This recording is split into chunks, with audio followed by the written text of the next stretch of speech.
Could be a very tough day for millions getting ready to head out of town. AAA predicts 55 million Americans will travel 50 million miles or more for Thanksgiving. That would be the highest number since 2000.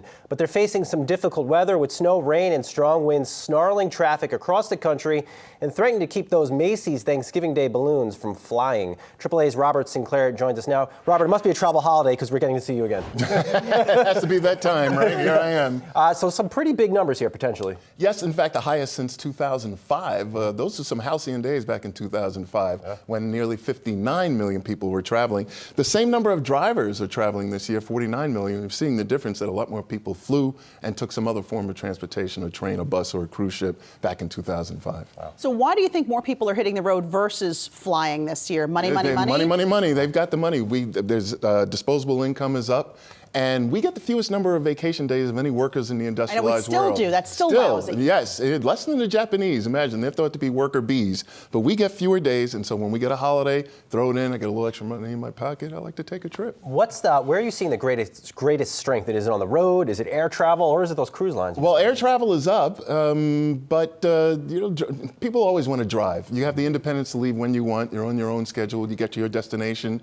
You have transportation while you're there. So it's by far driving. The family gets to be too much. You go, car's outside, gotta go. Take a ride.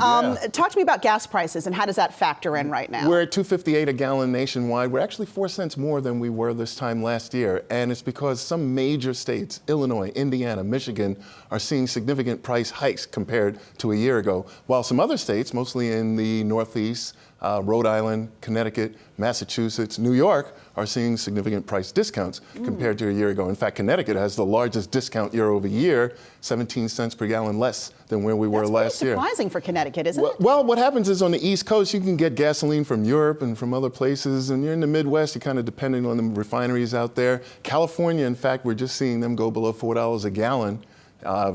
Probably for the first time this year. I can't remember when, Yeah, there was a major refinery had some problems. They weren't able to produce to full capacity, so they had shortages of gasoline, so the price was very high. What stood out to me on some of the stats you guys sent over is car rental prices are about to go through the roof. 20% higher than last year, $75 a day on average, the highest of the 20th century, the highest since 1999. So it's why? Probably a lot of people are traveling, more people are flying, and when they get to their destination, they need wheels. Is it just that the major car rental companies are struggling? Uber, Lyft, it's an Uber-Lyft world. Well, yeah, we've seen registrations of vehicles go up in most of the major cities, and it's a lot of them are for hire vehicles, Ubers and Lyfts, so they are there, but we've seen from stories that they're kind of going down, and they're not too popular in London, are they? Yeah, not right now. Don't talk about Uber in London right now. Yeah. We teased a little bit about the weather being an issue for some travelers this Thanksgiving weekend. Here in New York City, it looks like we're going to have to contend with high winds,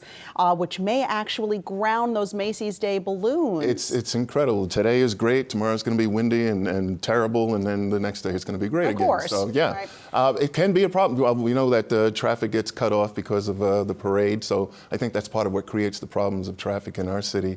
But it's going to be devastating to a lot of people that go out there pretty early. At least it's not last year. Last year it was about 18 degrees for Thanksgiving. It was freezing. Breakdowns were happening like crazy. But balloons might not Breakdowns fly. On the road. That's a good point. Yes, we're expecting 368,000 from today until Sunday. Breakdowns. And that's just AAA members. Generally during the winter we get about 600,000 breakdown calls per week.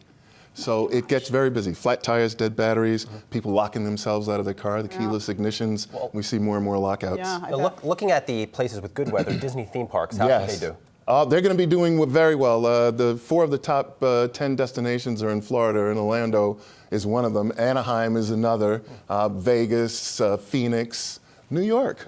Yeah, so people are going. A lot of people like to come here to see our decorations. I thought they'd be watching Disney Plus all weekend, not go to the parks. That's a way to stay out of traffic. Yeah. Well, the number 1 tourist destination in the world is Times Square. Not the Taj Mahal, not the Eiffel Tower. Seems like that's the daily case here. Yeah, Crossroads of the world, right? They say that for a lot of people come. I think upwards of 27 million people visit New York, or maybe it's 72 million.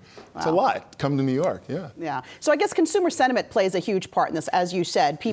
I guess people are feeling good enough that they're they're saying we're going to take that trip this Thanksgiving Yes, weekend. indeed. That extra income that's in their pocket, they're going to go out and take that trip. Household net worth is up, all the basic parameters. But again, there's that core. We've talked about this kind of thing before, where 40%, according to the Federal Reserve last year, said they can't afford a $400 emergency bill. We did a survey of drivers. 25% said they cannot afford an emergency vehicle repair of $1,000 to $2,000. So there's a core out there that's kind of suffering, but the rest of us are doing real well. But and $2.75 a gallon, we found that to be like the pain point for drivers. 25% of drivers said if gasoline gets to $2.75 a gallon, as it is in New York City, that they'd have a problem paying for that gasoline. That they'd I have would think $3 would be the but yeah, well, I think $3 is the new $4, but Right, and 40% said $3 would be a problem, but I'm gonna start 25% walking to said work. I'm just $2.75. gonna walk to work. We'll all Good be in 4-hour better shape.